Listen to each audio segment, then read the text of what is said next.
বিসমিল্লাহির রহমানির রহিম।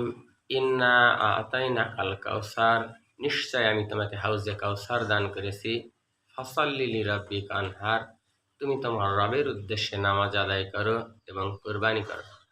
হাউজে কাউসার বলতে বোঝায় বেহেশতি একটি নহর। জান্নাতীরা জান্নাতে যাওয়ার আগ মুহূর্তে নবী করিম সাল্লাল্লাহু আলাইহি সাল্লামের মোবারক হাতে এই হাউজে কাউসার হইতে এক পেয়ালা শরবত পান করবেন, যা দ্বারা তার তৃষ্ণা নিবারণ হবে। আল্লাহ পাক আমার আপনার জন্য হাউজে কাউসার রিজার্ভ রেখেছেন। হাউজে কাউসার পাওয়ার শর্ত দুটি। এক হলো সময়ের প্রতি লক্ষ্য রেখে প্রতিদিন 5 ওয়াক্ত নামাজ জামাতের সহিত আদায় করা এবং আল্লাহর রাস্তায় সন্তুষ্টির জন্যে কোরবানি করা।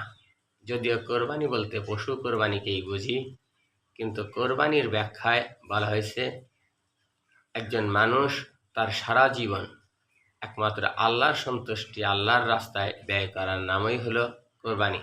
অর্থাৎ আমি আপনি যদি সারা বছর হালাল, সত্য এবং ন্যায়ের পথে থাকি, হারাম, অন্যায়, অসত্য থেকে দূরে থাকি, বছর শেষে অর্থাৎ জিলহজ মাসে হালাল উপার্জন, হালাল আয় দ্বারা পশু কোরবানির মাধ্যমেই হয়তো কোরবানির সার্থকতা পাওয়া যাবে।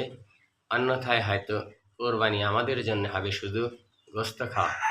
আল্লাহ পাক আমার আপনার কোরবানি, আমার আপনার নামাজ অর্থাৎ আল্লাহর সন্তুষ্টি অর্জনের মাধ্যমেই আমার আপনার নসিবে যেন হাউজে কাউসার নিশ্চিত হয়।